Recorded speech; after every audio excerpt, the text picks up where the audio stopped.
you know where your business would be without you. Imagine where it could go with more of you. Well, with Wix, you can create a website with more of your vision, your voice, your expertise. Wix gives you the freedom to truly own your brand and do it on your own.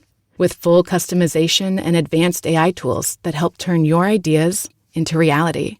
Scale up without being held back by cookie-cutter solutions and grow your business into your online brand. Because without you, your business is just business as usual. Take control. Go to Wix.com. Don't miss your chance to spring into deals at Lowe's. Right now, get a free 60-volt Toro battery when you purchase a select 60-volt Toro electric mower. Plus, buy 3 19.3-ounce vegetable and herb Bonnie plants for just $10. It's time to give your yard a grow-up. Lowe's. We help. You save. Valid through 4/23. Selection varies by location. While supplies last. Discount taken at time of purchase. Actual plant size and selection varies by location. Excludes Alaska and Hawaii. If your job at a healthcare facility includes disinfecting against viruses, you know prevention is the best medicine. And maintaining healthy spaces starts with a healthy cleaning routine. Grainger's world-class supply chain helps ensure you have the quality products you need when you need them. From disinfectants and cleaning supplies to personal protective equipment, so you can help deliver a clean bill of health. Call 1-800-GRAINGER, click Grainger.com, or just stop by. Grainger, for the ones who get it done. Welcome to Orioles on the Verge. This is Zach Spedden, joined as always by Bob Phelan and Nick Stevens. And on tonight's episode, we're going to dive into some of the Orioles' struggles at the major league level as the club dropped to 9-13 on the season with their loss at Washington on Tuesday night, which came on the heels of a 24-2 drubbing by the Cincinnati Reds in Sunday's finale at Camden Yards. We're going to end the show on a more positive note, though, to break down the recent promotion of Braxton Bragg from High A Aberdeen to AA Chesapeake. But before we get into tonight's episode, we like to shout out new members of our Patreon community, as we like to always do at the top of this episode. And for that, I will turn it over to Bob. Yes. Amazing that we can continue to get patrons when the Orioles are looking this lifeless. But I guess if you've been with us a while, you're kind of used to that from our beginnings of our days. But Andrew Gelsinger, thank you for signing up at the AA level for a year up front. And Cicero, thank you for signing up at the single A level. And also shout out to Sarah, Garrett, and Brandon, who have helped us get these last few patrons. They knew some Orioles fans that would like to be a part of it. They signed up, and hopefully you guys enjoy it. Yeah, we always appreciate other patrons bringing new members of the community into the fold. And now is a good time to sign up because we're about a week or two away from the first monthly update of our top 50 prospects list this season. You won't want to miss that. In the meantime, though, we do have to talk about the Orioles and their struggles at the major league level. The Orioles went 500 in their last home stand, but things ended on a sour note, as I mentioned at the top of the show, with a 24-2 loss against the Reds on Sunday.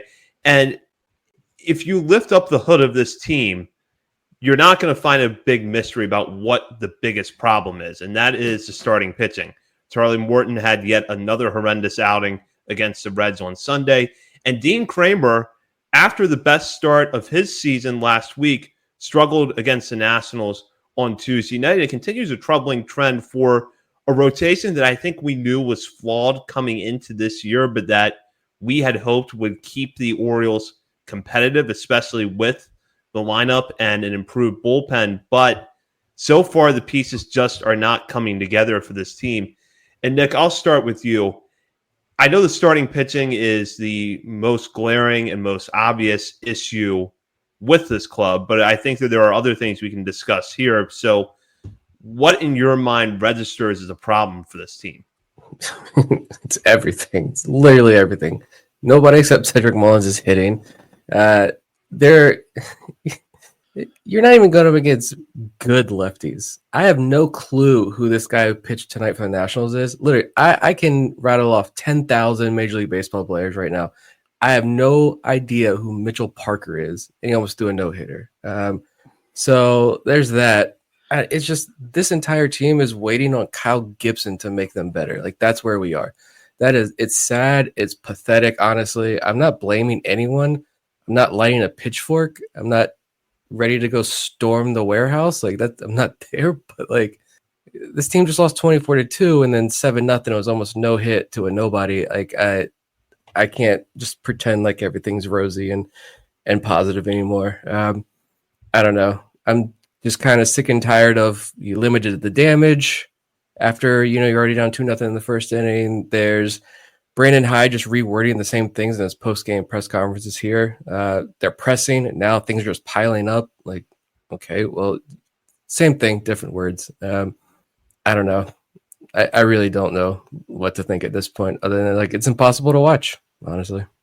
Yeah, it's whatever the concurrence of events is to lead us here. I mean, we've been outscored 31-2 in the last 2 games, and that's with the day off in between.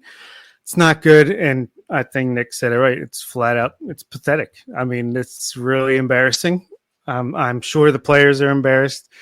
I'm sure Hyde is embarrassed. Elias is embarrassed. I'm sure they're all embarrassed, but I feel like, I don't know, Charlie Morton, I knew he was 41. I didn't know he was going on 61. I mean, he's just getting shelled out there. Probably shouldn't throw another pitch for the Orioles unless it's like a phantom IL or accepting an assignment to AAA for some reason at his age and making $15 million a year. Yeah, I don't know. Anything that can go wrong has gone wrong.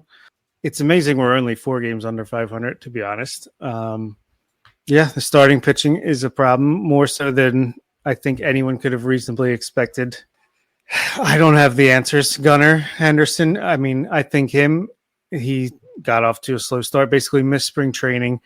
It seemed like he was breaking out of it, but then I think he's just trying to do too much. He's getting frustrated, and it's not going as well. It seems like Jackson Holliday's finally starting to take his walks, which we were hoping to see. I could just ramble on about like just Westberg. If you're hurt, go in the IL so we can bring up Kobe Mayo. Like if you're playing through injury, I don't love that. I called you the Austin Hayes of the infield in the past, not because of playing through injuries. I don't want you to be compared in that way. Yeah, it's very frustrating. I still think the talent is here, especially on the offensive side of the ball. Yeah, they're struggling. But I mean, I don't know. I have no answers. You got to do something about the pitching. Hopefully, as guys get healthy and things come back, it can improve to at least be able to keep us in games like we thought this group would. But at least Brandon Young's in the big leagues. That's something to be excited about. But other than that, I'm like, it's pretty depressing, and it's only 3 weeks into the season. I want to go back to Charlie Morton for a minute, because this is not a Cole Irvin 2023 situation where a guy gets off to a bad start and you can just option him to AAA. You don't have that ability with Morton, not to mention you just gave him $15 million this offseason. And I'm not saying that Morton was supposed to come in and be this team's ace, but Charlie Morton has consistently done some things very well throughout his career. That's what allowed him to earn that money this offseason. It's the reason we liked the signing at the time. But the results have just been terrible. I mean, hitters were hitting over 400 off his curveball going into Sunday's game against the Reds. I don't even want to look at what that number looks like now. It probably looks like an elite baseball team's winning percentage as opposed to a batting average. The results just aren't there for him. And what do you do at this point? Do you shut him down? Do you try to convince him that it's in his best interest to go to AAA Norfolk when he's 41 years old and could just walk away from the game now? How do you handle this? Just get rid of him. There's nothing else to do. He's even said in his post-game press conferences there that he doesn't even know what's going on. You've been doing this for 20 years and you don't know what's going on. You can't fix it. Drew French can't fix it. Like, if you're going to sit there and say, I don't know what's going on, I can't figure this out, I think there's your sign. Like maybe he finally fell over the cliff. I don't know. Which does suck because like I do like after that Morton signing, when it happened, of course, a lot of people weren't very happy with it because obviously we're here signing another 40-something-year-old pitcher and not someone younger who can pitch at the top of the rotation. But I said at the time, I feel like if Morton was signed after this team had brought in a bigger arm, a lot more people would have been on board with the Charlie Morton signing. Like, cool, let's stabilize the back end of this rotation. If he's going to go out there, even if it's, 5-6 innings a start and he's got a 4.5 ERA, Like if he can be a stabilizer at number 5 while Sugano settles in and we figure out, can Cade Povich bounce back in year 2? Can Braden Young step up? Which prospects can step up and kind of take a rotation spot or force their way in? Charlie Morton's just going to be there being consistent for you day in and day out, as he's done year after year for so many years. And he's completely wet the bed and has been unable to do anything. So I don't know how he can go out. I mean, there are really no other options at this point, except if Kyle Gibson comes up, which seems likely because then he have like an opt-out in like a week. So May 1st, yeah. So, I mean, if he can come up and help, great, like fine. I mean, if he can come up and pitch to a 5.5 ERA, we're making improvement, which again is sad to think about. I think it's at the point where, yeah, maybe this isn't the answer. Maybe it's not really Hyde's fault. It's not really, Morton's fault specifically, or you got to start, like, send a message somehow, make some changes, hope to spark some life in that clubhouse.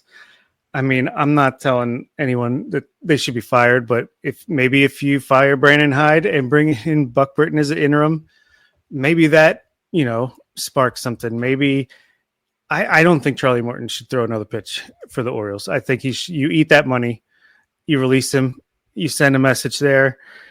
Whether I don't care if it's Kyle Branovich is coming up to take his rotation spot. I mean, it can't be much worse. Jorge Mateo, why is he on this team? We're facing a lefty today. He's nowhere to be seen. Like, what's the point? Why is he here? Get rid of him. Cionel Perez, look, I get it. He's got flashes of brilliance. He should not be here. If you can't succeed on the field, send a message that, hey, if you don't get it done, there's a chance you could be gone. I don't know. That probably does nothing except like make you feel good in the moment. But man, it's extremely frustrating. Here's our starting pitchers' ERAs. Charlie Morton, 10.89. Dean Kramer, 6.84. Cade Povich, 6.38. Brandon Young, 6.75 in one start. And Tomoyuki Sugano, 3.43. But he's got 8 strikeouts to 5 walks in 21 innings. His FIP is like closer to 6. Yeah, that's what we're looking at right now. Let's talk about the personnel aspect of this with Brandon Hyde, because Brandon Hyde, as we know from years of doing this show, is a pretty polarizing figure among Orioles fans. You have some people who are strongly defending him right now, saying he's taking you to back-to-back playoff teams. How could someone who's guided you out of the rebuild all of a sudden just lose it? Not to mention that it wasn't his decision to not pursue a top of the rotation arm or to not get a deal done for a top of the rotation arm when Corbin Burns left. It wasn't his decision to sign Charlie Morton. At the same time, though, the Orioles have had back-to-back disappointing results in the playoffs. And really, we're in the middle of a tailspin that has been going on since July. So without looking at a lot of the noise surrounding Hyde, like punting lineups or any of that stuff, what do you guys see? Would firing Brandon Hyde now actually solve any problems? Would it send a message that coincidentally lines up with the point where this team would have gotten better anyways? Is there a justification in your minds for firing him now? I know, Bob, you jumped on this early. So I'm interested to hear your thoughts. I honestly don't have a strong opinion right now. It's like you said, I mean, Hyde can only work with what he's got. And yeah, the role of a manager isn't as extreme as I think some people make it out to be. But also, at what point do like the players start being accountable? Like you said, if Westberg is hurt, like why not just say, I need to go on the IL? Like, be accountable for your own actions there. Or like Mountcastle, what are you doing, my guy? Like you're doing nothing in this lineup. Like you have to place a lot of the blame and a lot of the accountability on the players themselves. These guys are professionals. It's not that they don't care. They do. Of course they do. But like, I don't know how big of an impact Hyde is going to have here. But at the same time, I don't know. Like, what else do you do? Is firing him the answer? I don't know. But like, you just got rid of the hitting coaches and brought more guys in. Like, Drew French is a newer hire. You're not going to like fire him right now. So if you're going to try to send a message or try to shake things up, I don't know where else you can go at that point. But I don't know. again, Bob was the first one on this. You've been preaching this for like 2 weeks now. I have. And it's not even so much the second half of 2024. Obviously, the team has looked lifeless since then. I think that was more of injuries, and maybe that's when I'm not in the clubhouse. I don't know what's happening in there. But for the same reason I defended Hyde up until this point, until like late last year, he clearly had the clubhouse on his side. Players were playing hard for him. He was we were overachieving, and if we are overachieving, I would like to say that the manager, like, that's in this day and age, that's pretty much the sole responsibility, other than putting which order the names on the lineup card and stuff like that, is just, I don't know, getting the most of your guys. And it could change nothing. Buck Britton could come in and could be the same exact results. But to me, if you're underachieving now for more than half a season, maybe the message is stale. And, maybe he's still a good manager, but this is the 7th year.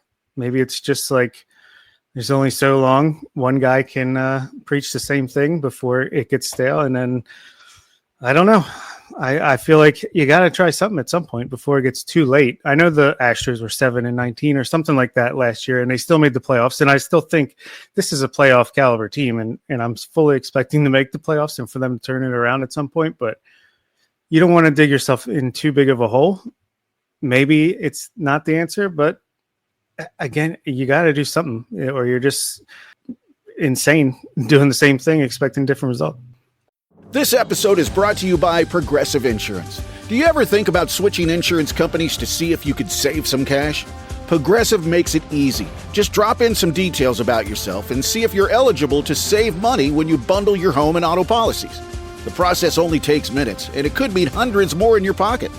Visit Progressive.com after this episode to see if you could save. Progressive Casualty Insurance Company and Affiliates. Potential savings will vary. Not available in all states. Don't miss your chance to spring into deals at Lowe's. Right now, get a free 60-volt Toro battery when you purchase a select 60-volt Toro electric mower. Plus, buy 3 19.3-ounce vegetable and herb Bonnie plants for just $10. It's time to give your yard a grow-up. Lowe's. We help. You save. Valid through 4/23. Selection varies by location. While supplies last. Discount taken at time of purchase. Actual plant size and selection varies by location. Excludes Alaska and Hawaii.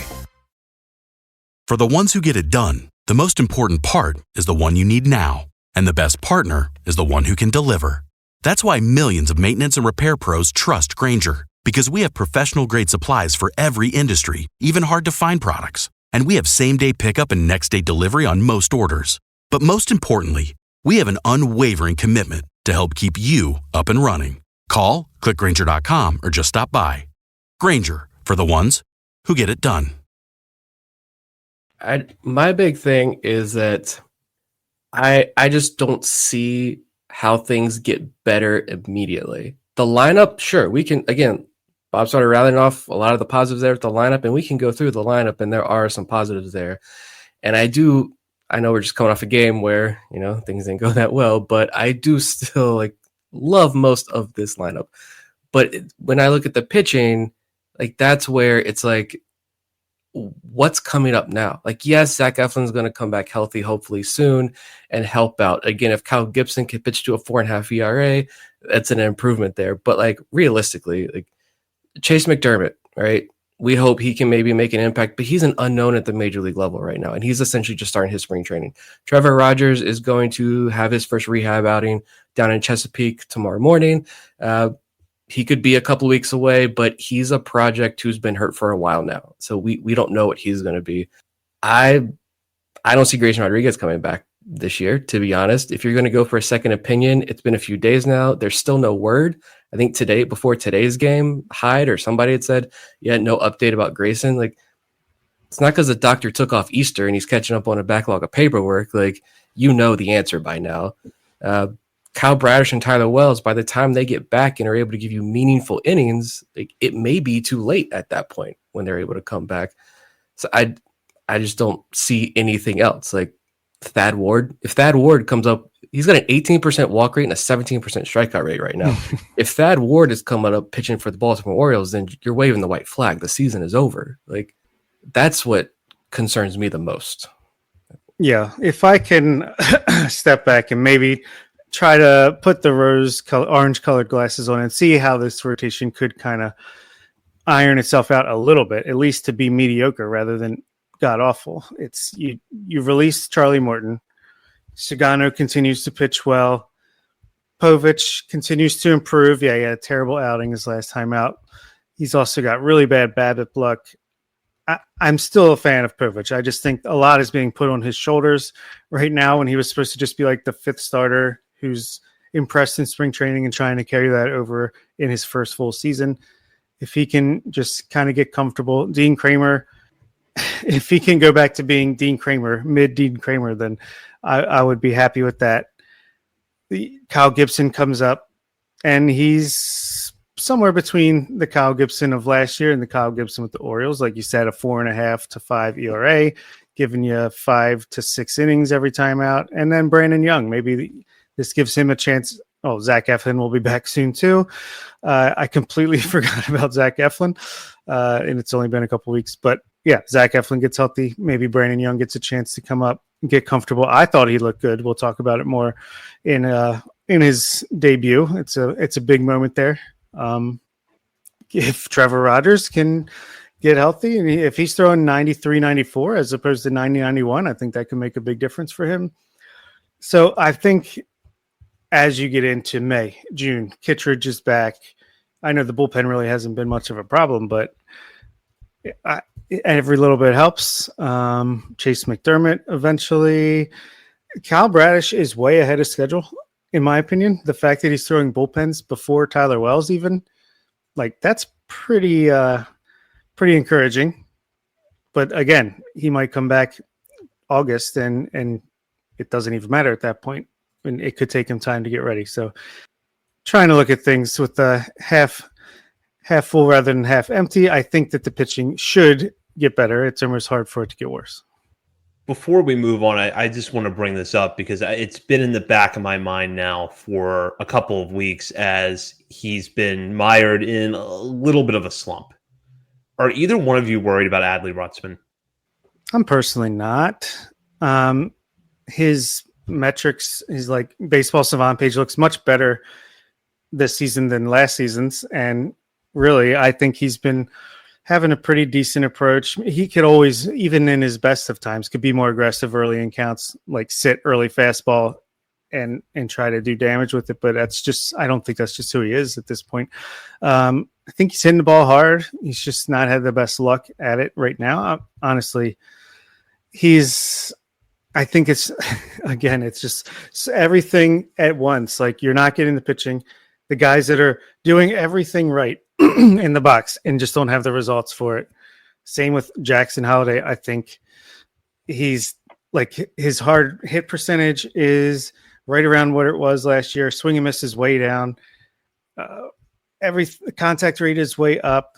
Like they're doing everything right, and the results just aren't there. Gunnar Henderson's hitting the ball like 110 every single time he makes contact. Results haven't been there. So back to the question. I do not think that I'm worried about Adley. I just hope it doesn't spiral and it causes him to, bad luck can turn into changing things, and that could turn into a slump. So I say just keep doing what you're doing and hope it breaks through. Yeah, there are 30 other things to be worried about. Adley, I don't think is one of them. Like, honestly, realistically, yeah, there you go. Adley is least of our worries. That is a very accurate statement. Again, there are some issues with the lineup, but I feel like that's, it's Ryan Mountcastle, it's Jorge Mateo, it's replacing those guys who are very easily replaceable. It's this pitching. I don't know. Like, yeah, if they're just even marginally better and can keep you afloat until these guys start coming back healthy, and maybe McDermott or Rogers is able to give you something, and Eflin's going to be back healthy, and maybe Bradish is back earlier than we hope and he looks good. Like, yeah, there are reasons to be optimistic there, but then over the course of this next month or so, is this lineup going to be able to keep the team afloat? Like, that's the other concern that I have. I just don't know. This is a nightmare, honestly, right now. It really is. Again, and I'm not saying the season is over by a long shot. Like I'm not ready to storm the warehouse. We're not J6 in this thing yet, but it's just the last 2 days have been absolutely miserable, and I don't know. And even the fact that you brought in Gary Sanchez to hit lefties, you brought in Tyler O'Neill to hit lefties, and they're not. Ramon Laureano, he brought in to hit lefties. He didn't even play tonight, and he's hit much better against righties. It's crazy. It's just anything that can go wrong. Yeah, Laureano was showing us some things. That was exciting what he was doing the other day. But Gary Sanchez, my God, man. Yeah, I don't know. James McCann, maybe we should have brought him back. Gary Sanchez is awful. He is god awful, and I don't see him being any sort of asset to this big league team, to be honest. Samuel Basayo, where are you at? Literally, where are you? Yeah, I'm not too worried about Adley. I mean, I want to see him get going at the plate because it's the end of last year and the beginning of this year to some extent have been frustrating. But if there's a handful of hitters whose baseline stats don't look great right now, but I expect to turn it around, I would put Adley in that group. And all right, are we good now? You think? Like, do you have it out of our system for the time being? Because Nick had told me on Sunday that we were going to have to put an explicit label on this episode, and so far you guys have kept it clean. Yeah, I'm trying to remain optimistic here, and just you got to get it out after these two. It is rightful that you got to get it out, and there are constructive ways of getting it out, I think. But yeah, it's just until Mackenzie Gore strikes out 18 batters in the next day or two. Until then, I'll be all right. Yeah, I've kept it clean out of respect for our younger listeners or our parents who maybe like to listen with the kid in the car, something like that. No need to get crass. I mean, if you would have recorded this Sunday late afternoon, maybe it would have been a different story. But it felt good to vent. I'll probably be able to sleep soundly tonight, and then hopefully tomorrow night I'm not back to the same dark, depressing thoughts again.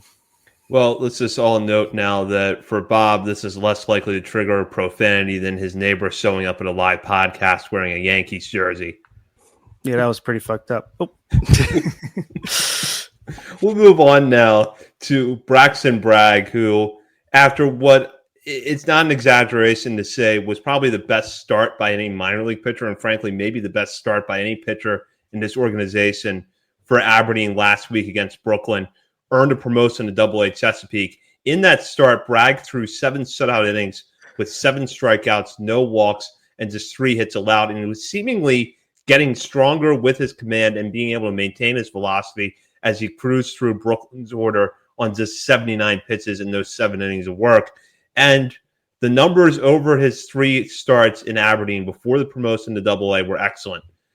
No earned runs allowed, just 6 hits with 18 strikeouts against 5 walks. And most of those walks came in what was an uncharacteristically shaky outing for Bragg in his first start of the year in terms of his command. And really, if you go back to the second half last year at Delmarva, especially, Bragg has been one of the most dominant starters in the Orioles system.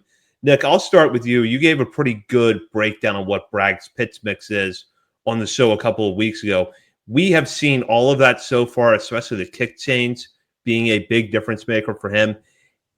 We knew coming into this year that Bragg was a pitching prospect that you need to have your eye on, but it feels like he's taken an even bigger step forward so far. Yeah, I just had to have it written down somewhere after that first outing just to confirm later on if he did blow up. And we are less than a month into the season, and here we are. Bragg already being promoted to AA. And because I said after his very first start that he was going to be a big riser on my list, just because you could tell in that first outing that he was improved. And I think it was mentioned that his repertoire now is a 4-seamer, a 2-seamer, a cutter, a sweeper, and a kick change. He's sitting in the mid-90s. He's touching 98 reportedly. And he's also apparently lowered his arm slot a bit. So he's been able to get to what I feel like you're hearing more and more of in reference to this, being able to throw your fastball from a lower arm slot with a high induced vertical break, and you can lower the vertical attack angle So you get more of that rising effect. And someone please jump in and tell me if I'm wrong. I'm slowly diving into pitch shape design, all that stuff, but I'm by no means an expert in that area. But this is a fastball here that you're looking at potential plus offering legitimately, and an above average, at least slider, sweeper. And I don't have the Fangraphs thing pulled up, but I think Fangraphs mentioned the changeup as plus potential. And the big issue being that like it didn't fall out of the zone. It needed to fall out of the zone more, I think is what Eric Longenhagen put it, because they're just kind of landing in the zone. Well, if you get it to fall out of the zone, you get more swing and miss on it, then it could be a potential plus offering. Like, so yeah, it's fascinating, honestly, for Bragg to see this rise so quickly. And I loved it on the pitching side down on the farm. We can talk about positive pitching for a moment. All the guys that kind of had mini or initial breakouts last year, except for, Keeler Morphe right now. But all these guys are having solid starts to the year, some better than others. But even Morphe, yeah, he's having a rough start right now. He's young. It's okay. Nowhere, not even searching for a panic button right now with Morphe. But here you have Bragg stepping up as a guy who, where was he in our top 50? Back end of the top 50? Like, the numbers were good. They were fantastic last year. But you're like, I don't know about you guys, but I kind of thought, all right, the numbers are really good, but he didn't get promoted last year. He spent all year in Delmarva. So are we just kind of hoping he can get to high A and maybe the strikeout rate goes down a little bit, walks go up a little bit, but he's kind of just a solid average starter in high A. Maybe he gets to double A and we think he's doing enough. He's a little bit intriguing where maybe by the time we get to double A, put him in the bullpen and let's see what happens. And now you're like, he's a legitimate starting pitching prospect in this organization. Yeah, exactly. I completely thought of him as a reliever, future reliever with interesting delivery. So, could give a different look. But the fact that the stuff has just jumped in one offseason so much. And I just love when the Orioles tell you how they feel about someone without telling you. Like the fact that he gets 3 starts in Aberdeen, it's like, oh, no, this is not a competition for him. He's just got to go up to double A that fast. Same with Levi Wells. The fact that he didn't play the full season last year, didn't perform well when he did, doesn't matter. Stuff was so good. We're putting him right to double A, and it's proven out to be the correct choice. Yeah, Braxton Bragg is now a dude, which is just awesome to see. And yeah, it's one of the most exciting things, especially with the way, like we just talked about, what the Orioles are doing. If we're getting blown out early, it's time to go to the minor league games and at least get some comfort there. And guys like Bragg and Wells and just countless pitchers in the organization giving you that hope. And even with Pat Riley going down and Zach Fruit ending up on the IL, we don't know why. I don't think that's why Bragg was promoted to double A. Maybe it had something to do with it, but you could have easily put Juan Nunez into the rotation to fill one of those spots, or Michael Ferret, who had already spent a lot of time at Aberdeen.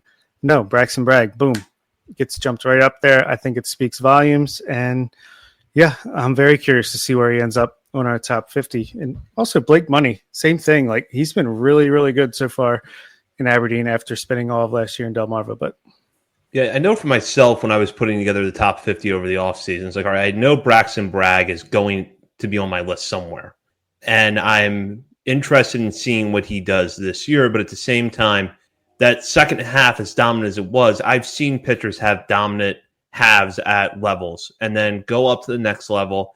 And when they get there, they're okay, but they don't look quite the same. And like Nick said, it could be the strikeout rate dips a little bit. The walk rate comes up. And although this isn't as much of a concern going to Aberdeen, a lot of times you have to worry about that home run to fly ball rate going in the wrong direction and all the other numbers going up because of that. But with Bragg, the stuff jump has been incredible. And I think, Bob, you kind of bring up a good point there, which is that there's no shortage of pitchers at Aberdeen who, if the Orioles promoted to Double A tomorrow, you would question why they were promoted. You wouldn't question why Michael Ferret was being promoted. You wouldn't question why Trey Gibson was being promoted. You wouldn't question why Nestor Herman is being promoted. And frankly, you shouldn't question why Bragg is being promoted because he deserves it. And the stuff jump that backs up the results so far tells a much different story than the pitcher we thought we knew after last season. That was the other point I was going to bring up. And you guys answered that.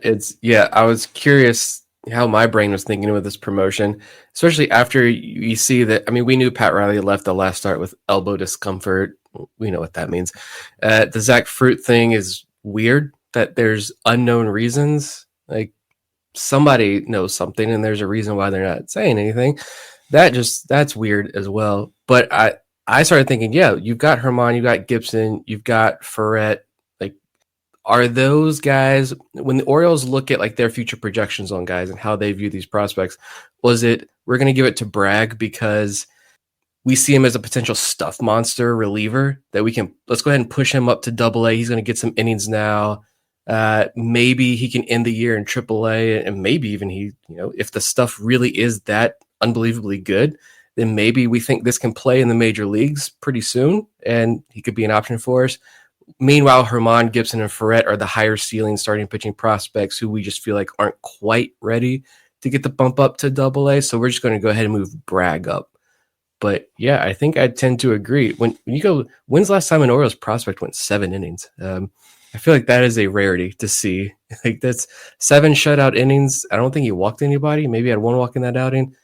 It's just, at some point, you're just like, yeah, it might have only been 3 starts, but they were 3 of the best starts, I think, in all the minor leagues so far this year. And so congrats to Bragg, man. That is just, I think every other tweet from Baseball America in the last 24 hours has been about Braxton Bragg. Like, people are taking notice already.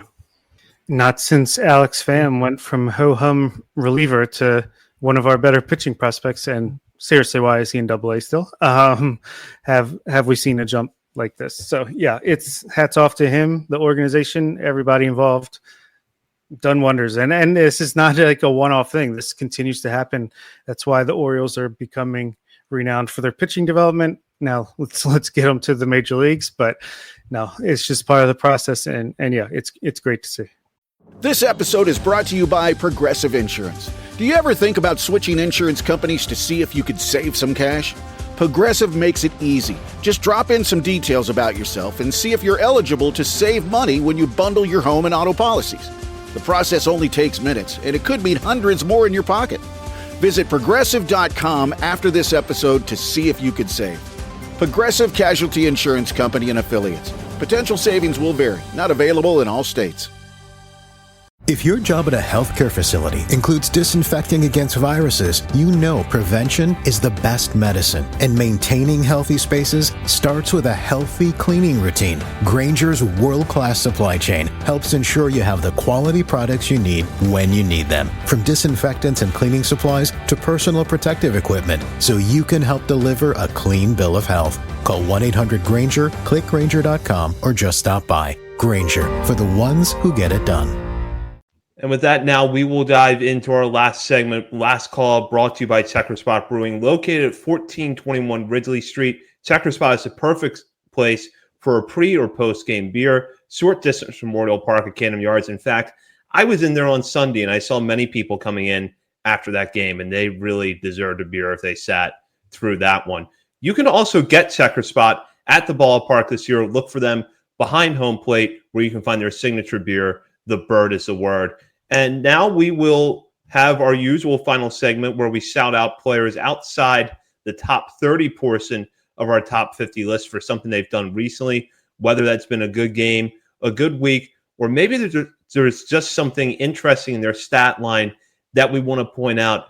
And I'll start with Nick, who this week is actually following the rules. Yeah, I decided to play by the rules for once. Let me find my stat sheet here so I can properly shout them out. My hitter, it was tough across the Orioles minor leagues and on the hitting front as well last week. There were some standouts. Mentioned a couple particular great at-bats from certain prospects like Vance Honeycutt in our Monday recap episode for patrons. There were a lot of good, but for the most part, some struggles, including Bowie or Chesapeake, who the Bay Sox went like 21 or 22 innings without scoring a run in Richmond last week, but they still won the series. And a big part of that was Adam Retzbach, catcher down in Chesapeake, 14th round pick out of Lehigh. Hasn't seen a ton of playing time over the last few years, but He hit 313 with 2 doubles, a home run, had 2 walks to just 3 strikeouts, and OPS over. It was 1046 OPS for the week. So he played a major role in Chesapeake getting a series win down in Richmond. When the rest of the offense struggled, Red Spock picked it up. He strikes out a ton, doesn't hit for much average, but he does have a lot of power. So that was really good to see.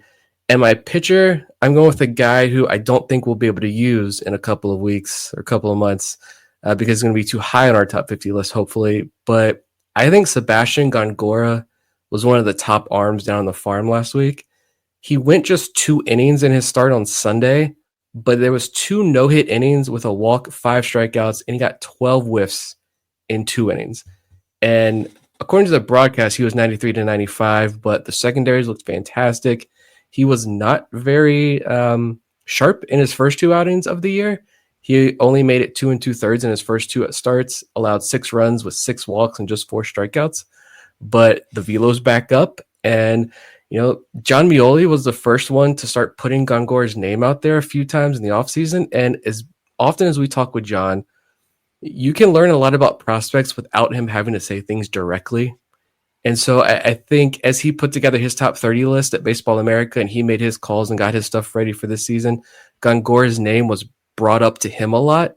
And he's casually been working the name in places as like an early breadcrumb. So I've been paying close attention to Gongora's outing so far this year. And Sunday was short, but very good. Absurd. 12 whiffs in 2 innings. Like that change up. It's not fair for those kids at that level.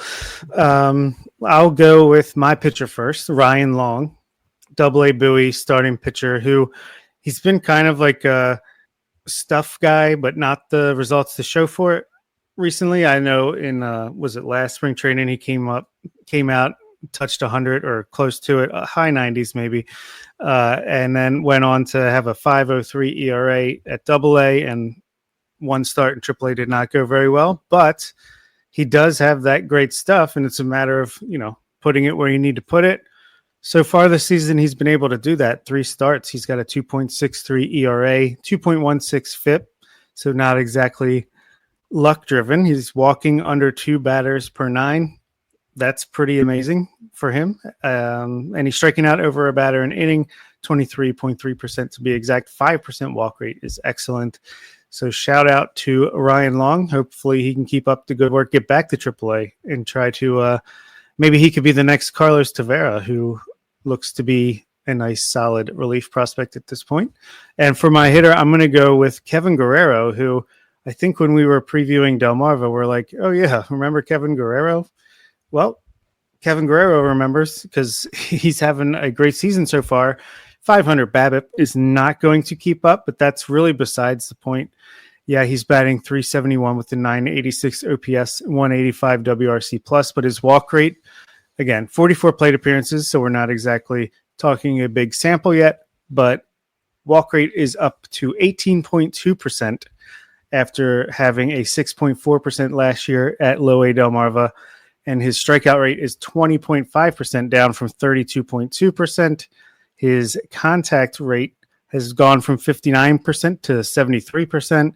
Swinging strike percentage, 22% to just under 13%. So a lot to like there. And still, again, just turned 21 less than a week ago at the time of this recording. So shout out to Kevin Guerrero. Also, Yasmel Buche. I was not familiar with your game, but I'm intrigued. I'm going to start with my pitcher this week, and it's a guy that I know a lot of people internally in the Orioles organization are high on, and that's Dylan Hyde. And the reason that I'm shouting out Hyde is that he made his AAA debut as Hyde. Oh, wait, wrong Hyde. As the Orioles traveled to Omaha, scoreless inning with no run, or scoreless inning with 1 hit allowed, 3 strikeouts, and 2 walks. Hyde looks like a relief prospect at this point. He's always been a guy where the underlying data has been intriguing with him, especially the spin rate on his pitches. We'll see what the rest of the season holds for him, but I feel like after you've put up a 1.72 ERA in 73 AA innings, it's time for a test at AAA, and happy for Hyde that he's now getting that. And then my hitter, Anderson De Los Santos. And this has sort of been a player that we've gone back and forth on over the last 2 years because on one hand, the raw power is very impressive. On the other hand, strikes out a ton, and the numbers across the board just have not really been there. But off to a solid start at Aberdeen this year, and he had a very good series last week as they hosted Brooklyn, going 5 for 15 at the plate with 3 extra base hits, including a home run. So far, what we're seeing, granted, this is purely eye test because I have not seen a lot of batted ball data for De Los Santos at this point in the year, but he's squaring up on the ball. He's got a good on-base percentage right now. 7 walks and 43 plate appearances is a good number for him because the walks have kind of been a concern off and on the last few years. So it's taking a little bit of time, and we'll see if this hot start sustains itself, but some positive signs in the early goings of the season for De Los Santos. And with that does it. Oh, go ahead. End it. And with that does it for this episode. We're going to be back later on this week to talk about Cedric Mullins and his impending free agency. He's expressed an interest in coming back to the Orioles, yet so far from reports, it doesn't seem like the Orioles have really engaged with him. We're going to talk about whether or not they should be thinking about a contract extension for Mullins, and if not, who within the organization could replace him. In the meantime, you can check out our many social media channels, including Facebook, Instagram, Threads, X, TikTok, YouTube, and Twitch. We're also over at Substack, OriolesOnTheVerge.substack.com. And while you're browsing around the internet, be sure to head over to our Patreon community and sign up to become a member today at the $3, $5, or $10 levels. You'll have access to bonus coverage throughout the season from Bob, Nick, and myself, including weekly recaps and monthly updates to our top 50 prospects list. For Bob Phelan and Nick Stevens, this is Zach Spedden. You've been listening to Orioles on the Verge, part of the Believe Podcast Network. If you work in quality control at a candy factory, you know strict safety regulations come with the job. It's why you partner with Grainger. Grainger helps you find the high quality and compliant products your business needs to inspect, detect, and help correct issues.